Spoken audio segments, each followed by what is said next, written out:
Hello दोस्तों, स्वागत है आपका आपके अपने चैनल मार्केट सपोर्ट में। दोस्तों, आज की इस वीडियो में हम बात करने वाले हैं ओवरऑल मार्केट के बारे में। अगर आप देखोगे तो मार्केट में जो स्थिति ऐसी आपको जो देखने को मिली, आज डेफिनेटली बहुत ज़्यादा समस्याएं देखने को मिली हैं आज तो मार्केट में, इसमें तो कोई डाउट नहीं है। लेकिन अब अगर हम देखें कि कल जो है चीज़ें जो है किस तरीके से देखने को मिल सकती हैं, तो ये एक इम्पॉर्टेंट बात हो जाती है। एंड आज भले ही मार्केट में एक भारी भरकम गिरावट थी, लेकिन कल के लिए जो स्थिति है वो मैं अगर आपको बताऊं तो उतनी ख़राब दिखाई नहीं दे रही। आज की इस वीडियो में हम वही सब कुछ डिस्कस करेंगे कि कल के लिए आखिरकार चांसेस जो हैं किस तरीके के हो सकते हैं। मुझे तो खैर सही लग रहे हैं, क्योंकि अगर हम डाउ जोन्स को देखें तो आप यहाँ पर देख पा रहे हैं इतनी ख़राब सिचुएशन में, जब भारत में इतनी ज़्यादा समस्याएं देखने को मिली हैं, लेकिन इस मतलब सिचुएशन में भी अगर आप देखो तो यहाँ क्या दिखाई दे रहा है, यहाँ पर जो चीज़ें हैं वो सही दिखाई दे रही हैं। यहाँ जो है समस्याएं नज़र नहीं आ रही। बेसिकली डाउ जोन्स एक अच्छी खासी आपको तेज़ी दिखाता हुआ नज़र आ रहा है। एंड अगर हम वहीं नेस्डेक की तरफ चलें कि नेस्डेक में क्या चल रहा है, तो देखो नेस्डेक में तो अनाप शनाप तेजी है। मतलब देख पा रहे हो आप, एक तरफ भारतीय मार्केट लहू लुहान हुआ पड़ा था, पूरी तरीके से हालचाल जो है भारतीय मार्केट के आपको खराब देखने को मिले, ये हमने सबने देखा। लेकिन उसी बीच अगर आप यहाँ देख रहे हो तो यहाँ सिचुएशन कंप्लीटली बदल गई है। मतलब पूरी तरीके से ही चीज़ें जो हैं बदलती हुई देखने को मिल रही हैं। एंड जब इस तरीके की चीज़ें आपको देखने को मिल रही हैं तो कहीं ना कहीं ऐसा लग रहा है कि कल भारत में टर्न अराउंड हो सकता है। एंड अगर टर्न अराउंड हुआ तो पूरे पूरे चांसेस हैं कि कल एक अच्छी तेजी जो है आज देखने को, मतलब कल देखने को मिल जाए। क्योंकि आज क्या हुआ है भारत में, हमने सबने देखा है पैनिक सेलिंग तो हुई है। कहीं ना कहीं इस बात को तो मानना पड़ेगा कि इंडियन मार्केट में आज जो है पैनिक सेलिंग हुई है। एंड अगर पैनिक सेलिंग भारतीय मार्केट में हुई है तो इसे कवर अप किया जाएगा कल, क्योंकि आज लोग हो गए हैं पूरी तरीके से खाली। आप ये मान के चलो आज जो है लोग पूरी तरीके से खाली होते हुए दिखाई दिए हैं। एंड जब पूरी तरीके से आज खाली हुए हैं तो अब उम्मीदें ये लग रही हैं कि कल जो है चीज़ें ऐसी नहीं रहेंगी। कल सिचुएशन जो है आपको बदलती हुई देखने को मिलेगी एंड कल एक तेज़ी नज़र आ सकती है। एक बार मैं अगर भारतीय स्टॉक्स पर नज़र डालूं जो कि अमेरिका में है, तो यहाँ अगर हम देखें तो देखो इन्फोसिस फ्लैट है। तेज इसीलिए नहीं हो पा रहा क्योंकि इंडिया की कंडीशन बहुत ज़्यादा ख़राब थी।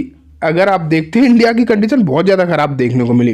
वहीं अगर हम विप्रो की तरफ चलें, विप्रो को अगर हम देखने की कोशिश करें तो ये भी फ्लैट है, तो यहाँ भी कुछ अच्छा नहीं दिखाई दे रहा। लेकिन बढ़िया बात ये है ख़राब भी नहीं दिखाई दे रहा, क्योंकि आपने इंडियन मार्केट में जिस तरीके से खराबी देखी है बेसिकली उतनी खराबी या बिल्कुल ही खराबी नहीं यहाँ तो नहीं है। यहाँ तो ओवरऑल मार्केट बहुत बढ़िया ही नज़र आ रहे हैं, है ना। एक बार HDFC बैंक भी मैं आपको दिखा देता हूँ कि यहाँ क्या चल रहा है। तो यहाँ अगर हम देखें तो यहाँ गिरावट है लेकिन रिकवरी है। ये देख पा रहे हो, रिकवर हो गया है पूरी तरीके से, ये आप देख पा रहे हो। तो उम्मीद जो है कल के लिए आप कह सकते हो पूरी तरीके से कि कल एक अच्छी तेजी जो है आपको देखने को मिलेगी। इस बात के अब चांसेस जो हैं बहुत ज़्यादा दिखाई दे रहे हैं। अब बात निकल कर आती है कि कौन कौन से शेयर्स में कल तेजी हो सकती है, ये भी देखने वाली बात है। ऐसा नहीं है कि सिर्फ ये कह के छोड़ दिया जाए। तो चलो चलते हैं, देखते हैं।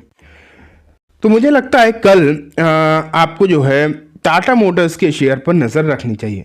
टाटा मोटर्स का जो शेयर है कल आपको तेजी दिखा सकता है। क्यों? ऐसा नहीं है कि मैंने ऐसे ही उठा दिया और कोई भी शेयर आपकी तरफ चिपका दिया, नहीं, ऐसा नहीं है।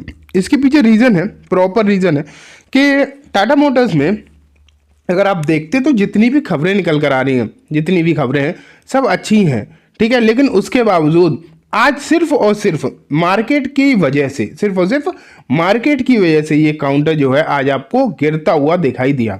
ये मान के चलो सिर्फ और सिर्फ मार्केट की वजह से गिरता हुआ ये काउंटर आपको देखने को मिला।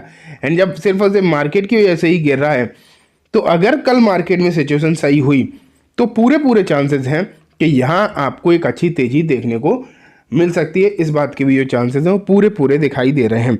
एंड सिर्फ एक यही शेयर नहीं है, कुछ और बेहतरीन शेयर हैं जो अच्छे शेयर होने के बावजूद उनमें जो गिरावट अच्छी खासी हो चुकी है, जिनमें कि एक जोमेटो भी है। जोमेटो आज लगभग 3% नीचे जाता हुआ दिखाई दिया। लेकिन इस शेयर में सच फिलहाल कोई भी खराब खबर नहीं है।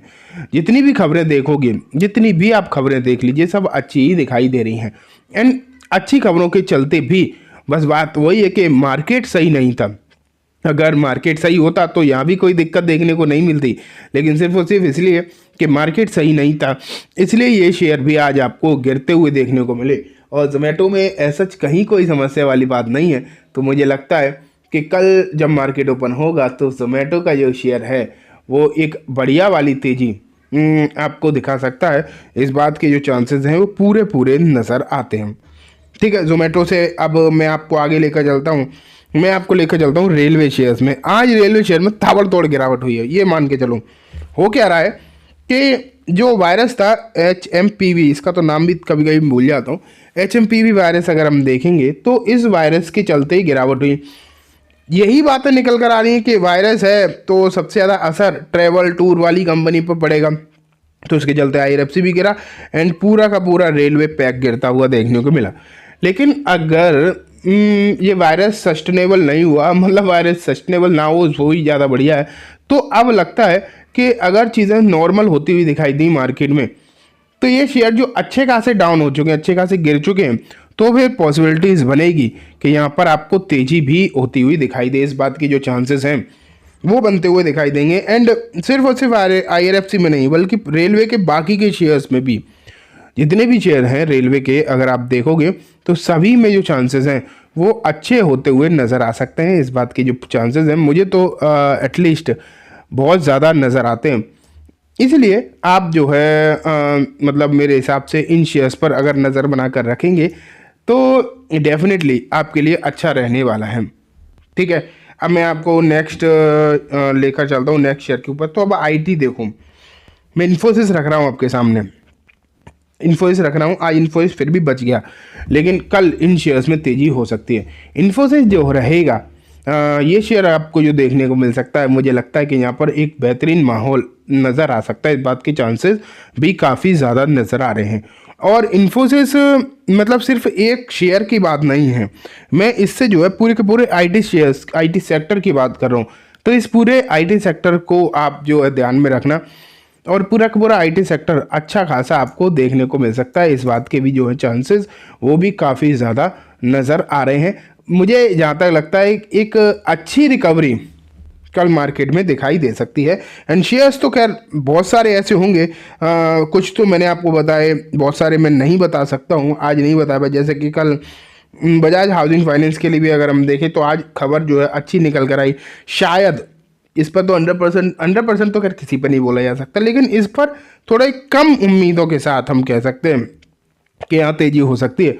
उसका जो कारण है वो इसलिए है क्योंकि यहाँ पर कोटक ने 100 रुपये के टारगेट दे रखे हैं, लेकिन न्यूज़ अच्छी है कि ये अब लार्ज कैप में शामिल होगा और AMFI ने ये न्यूज़ जो है कन्फर्म भी कर दी है। ठीक है, तो चलिए दोस्तों, आज की वीडियो में बस इतना ही। उम्मीद है वीडियो पसंद आई होगी। वीडियो अच्छी लगी हो तो इसे लाइक करना, चैनल को भी ज़रूर सब्सक्राइब करना, जाते थे बेल आइकन दबाना, जिससे कि जब भी मैं कोई नई वीडियो डालूँ आपके पास नोटिफिकेशन सबसे पहले आ जाए। एंड दोस्तों, वीडियो सिर्फ और सिर्फ एजुकेशन एंड इन्फॉर्मेशन पर्पस है, तो इसे किसी भी तरीके की बाइंग सेलिंग की रिकमेंडेशन के तौर पर बिल्कुल भी ना देखें। Thank you.